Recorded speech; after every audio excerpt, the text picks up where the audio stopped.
September the 13th, 1984, Beaver, Oklahoma. Berenice Jackson interviewing Nancy Frank, Kate, and Ronald Frank, brother and sister. Okay, which one of you want to talk first? Our father, Sherm Frank, had a vision of a ranch in Oklahoma Territory. So in June of 1901, he and his father shipped 3 carloads of cattle to Wichita from Kansas City and followed in a hack drawn by 2 mules. They also had old Roxy, the saddle horse. Some of the cowboys helped them drive the cattle to Hess Ranch south of Laverne, Oklahoma. He and his father set up camp.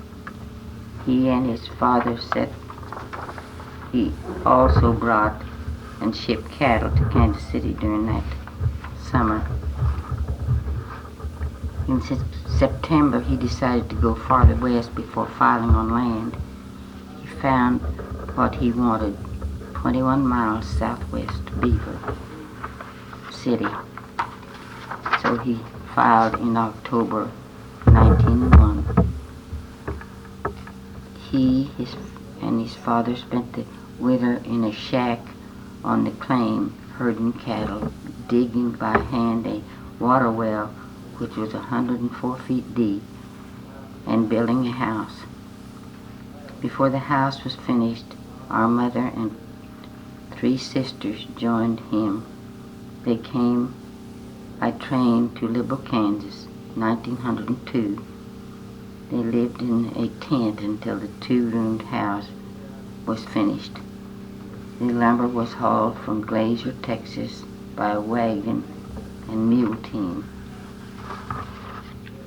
The family spent the next 3 years pretty much isolated since there were no families closer than 6 miles, and horseback was the only mode of traveling besides walking. The Craig Ranch was along the Beaver River, about 15 miles northwest.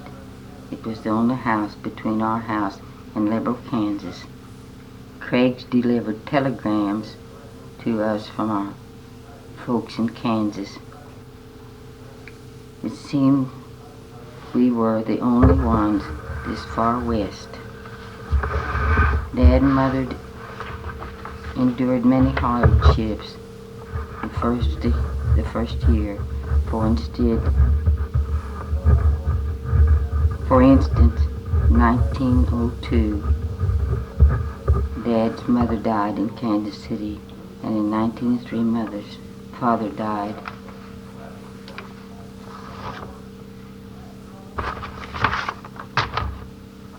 She went from Liberal, Kansas. While she was there, Charlene, the baby, died. Dad could not go to the funeral. He was alone with his cattle to care for. At that time there were no fences, no posts, no offices, no churches, no schools, no roads. Mother was here for 18 months and never saw another woman. And for 3.5 years she was not out of the yard. Dad had to be away so much because he would go to buy and to ship cattle to Wichita or to Kansas City. He drove the cattle to the railroad on his cow pony. He tied the reins to the saddle horn, and the horse would go home alone. And as he went on the train with the cattle. Good livestock was Dad's life. He was a real cowboy, a real stockman, and he knew cattle's weights when he bought them. Dad never met a stranger. He knew people and where they lived all over this part of Oklahoma and Texas. because he bought and sold cattle. Dad also remembered people later in life. Roundups were like rodeos today, except there was no fences. Branding had to be done by identification of every herd of cattle owned by each rancher. There were no fences, and Craig's cattle died on our doorstep during snowstorms the first year. Read that again. I didn't catch that. There were no fences, and Craig's cattle died on our doorstep during the snowstorm the first year. Years. That was this rancher up north and west of Beaver. His cattle wouldn't get. What would they do? Follow the storm south? It was open range, see, and they just roamed around when they had the snowstorms. Well, they didn't have any fences. They'd get lost, and we lost cattle. Dad did all over too. Yes, just the same way. They were skinned they could sell the hides.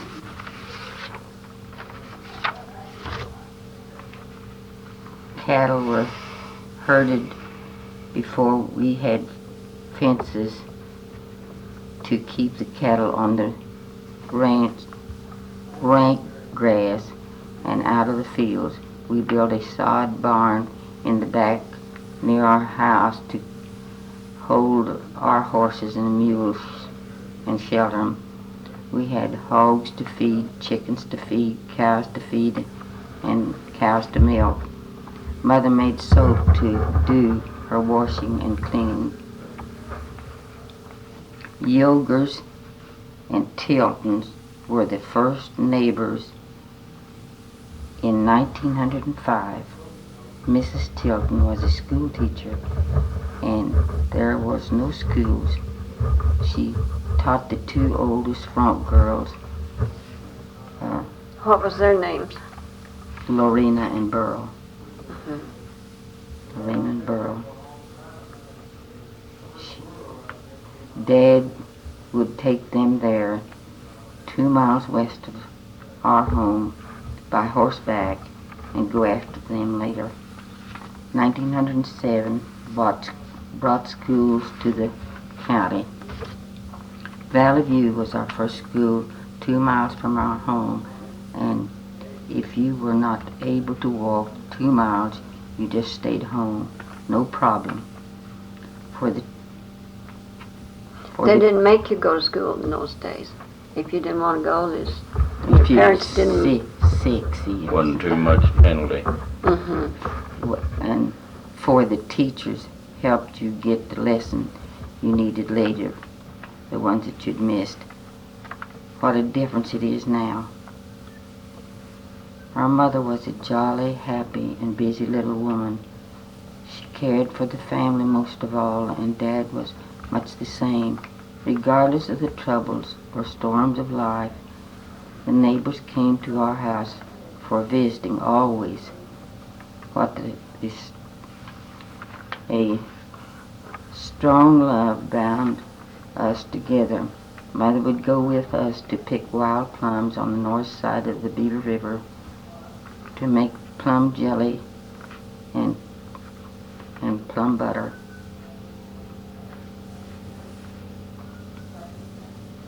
and to can.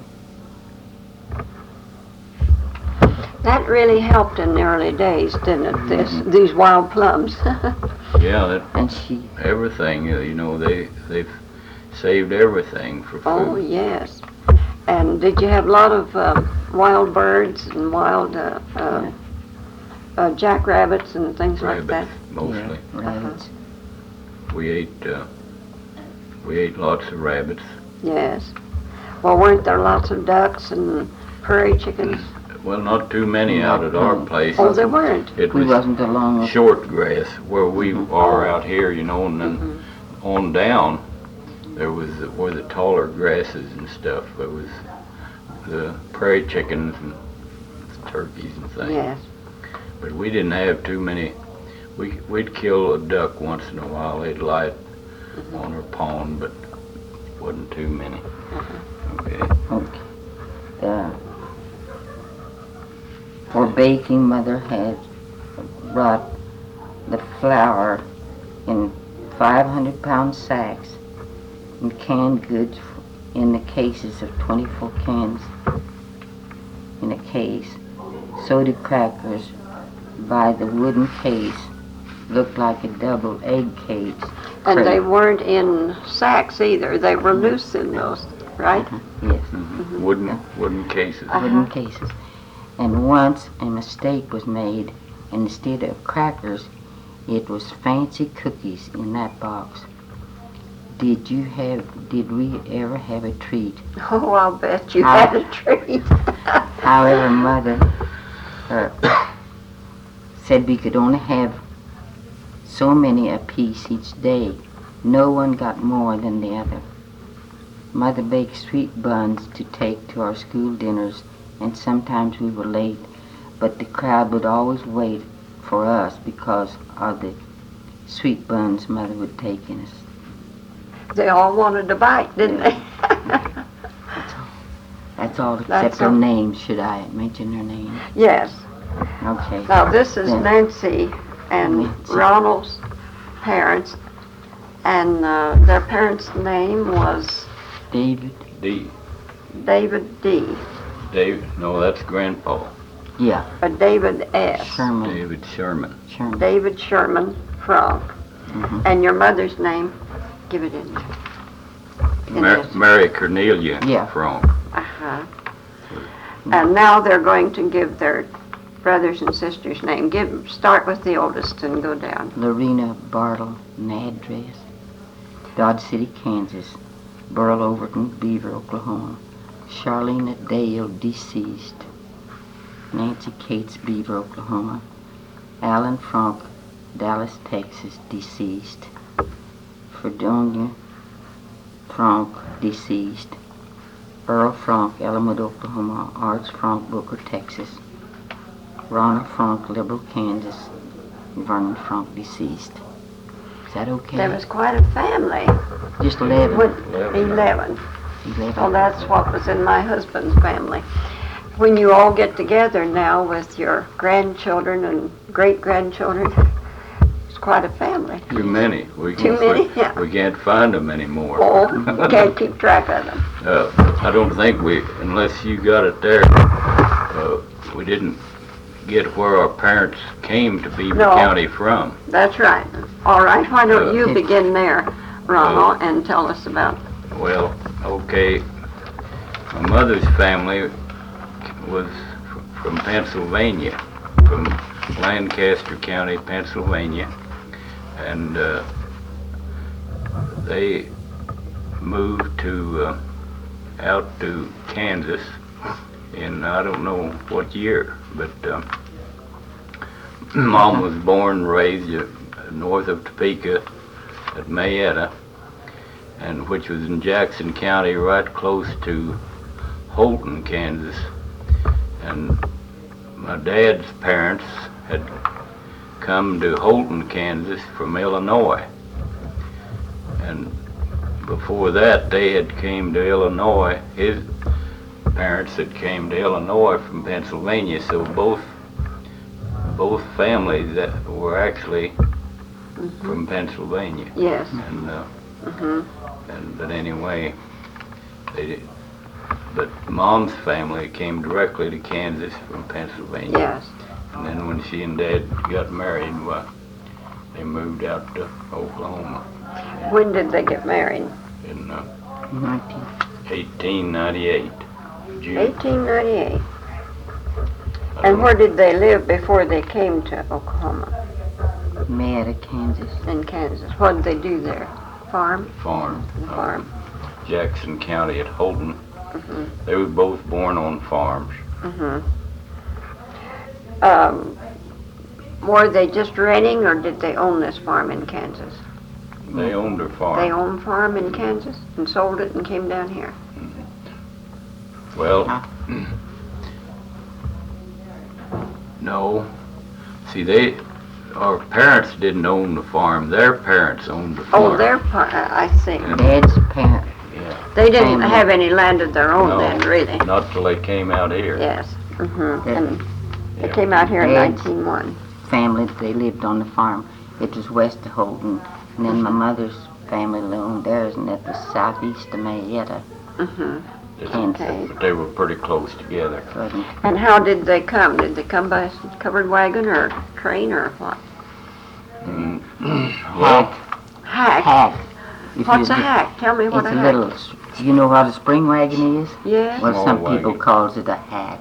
Oh, I And see. it, but see, Dad came. Mom didn't come when Dad came. Oh, See, Dad came out here 2 or 3 years, a couple of years before Mom moved out here, and she came into Liberal on the train.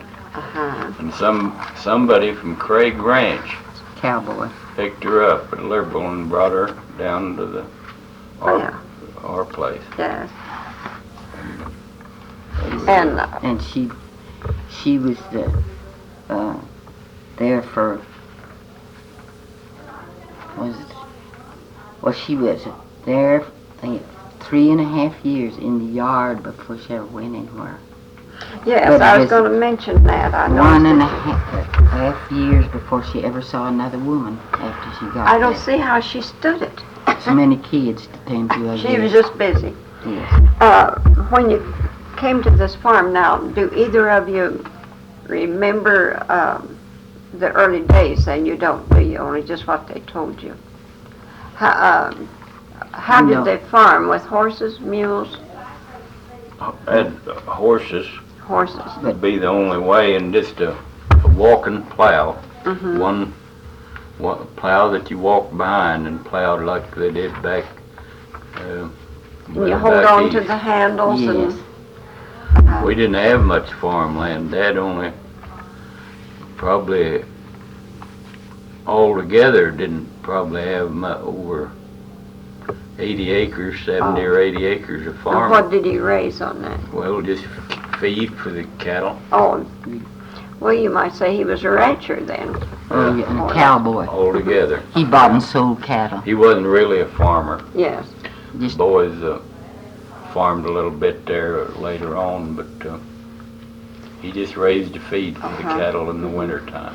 Now, was it open range in 1901, or did you have fences? No fences. No fences. wasn't Still a fence open between range. here and Beaver. I don't know what year they fenced, but see, they didn't have any close neighbors for 4 years, you know.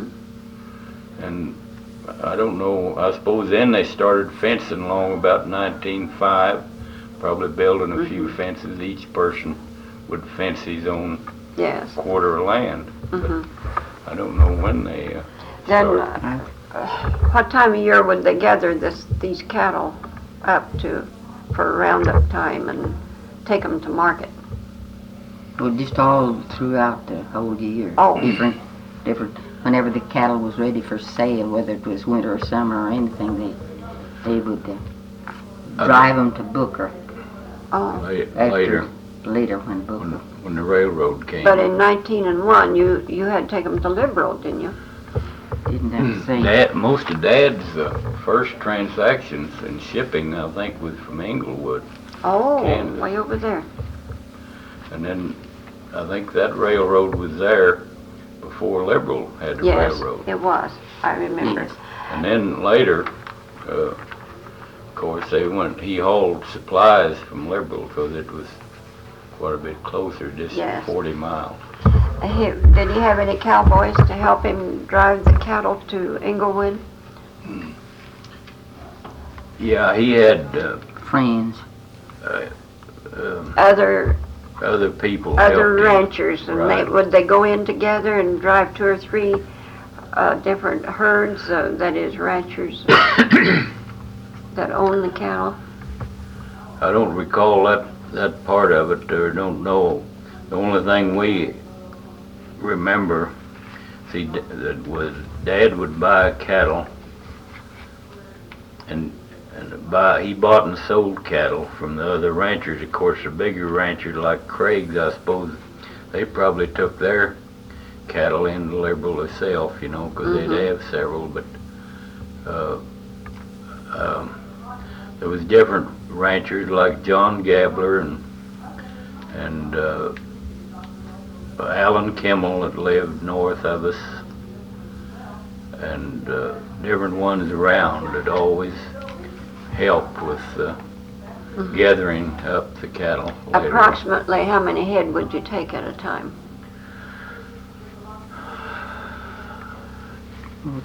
Very. Well, it would have. Very. What did he have, a cow and calf operation? No, all kinds. All kinds. Well, we and for his own personal stuff there at home, we had cows and calves. Yeah. And when the calves got big enough to sell, that's what he would do. He'd sell them, but in the meantime, he would buy cattle around over the neighborhood. Had about probably a 15-mile radius, and he would he might spend 2 weeks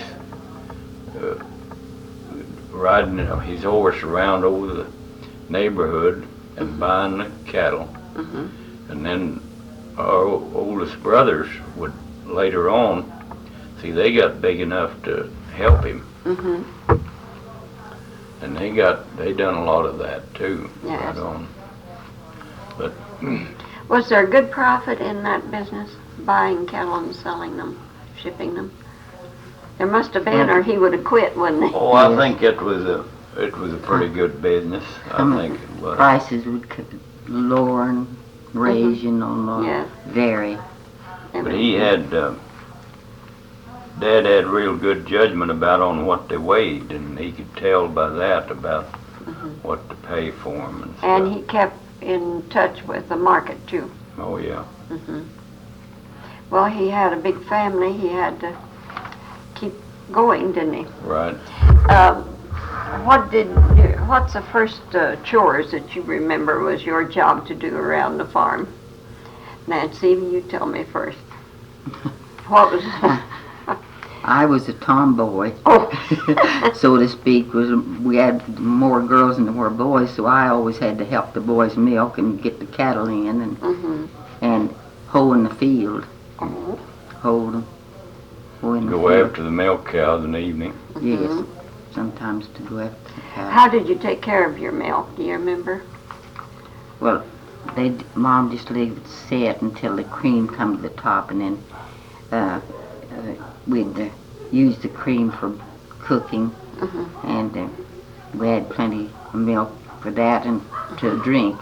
The children was always having plenty of milk to drink. The children as they grew up. Yes. And you probably churned. Yes. What kind of churn did you use? That goes up and down like this. That old-fashioned Yes. with what, a That's stone jar? Yeah, about that high. Had a wooden lid, and there was a hole in the middle, and that's where the handle would come up and down. And we'd take turns of churning. One didn't have to do it all. We'd churn a while, and then another one, you know, and another one. So you had plenty of milk and butter, and that's good. That was one of the lifesavers for these pioneer yes, it was. families. Was We had everything almost to eat that we needed. We had to buy sugar and bought flour, but very little of anything else that we ever had to buy. Later on, we got a cream separator, and we separate the cream, you know. And you remember when they had cream stations that bought the cream? Yes. And we'd sell that a little. We'd add more than we used. Yes. And that'd bring in a little money that you could cash. buy your sugar and $2 or $3 a week. You know, $2 or $3 went a lot farther than $2 or $3 does today. That's right. What kind of meat did your farm furnish you to? Dad did all the butchering. We just had the meat that he butchered, pigs and cattle. And cattle both. How did you keep your beef? Or did you butcher it in the winter time? Yes. Hung it up on the windmill and put a sheet around it. When it was cold. When it was cold. Then you'd go out and slice off a steak. Yeah. And your hogs, how did you take care of your pork? They put that down in salt, the bacon sides and hams, and then a lot of sausage and stuff. Mom canned that, and we had it. She saved every bit of a hog, even the squeal, I think. but we had a great big box, and he would butcher about 7 or 8 hogs each fall, and they'd work them up, and we'd put in Morton salt, and just cover them up with that in that big box, and that was good stuff to eat. Yes. Did you leave it in there all winter, or did you take it out after a while? Just took it out as we used it. Oh, I see. Just left it in there till we used it. Now, you mentioned that your mother canned sausage.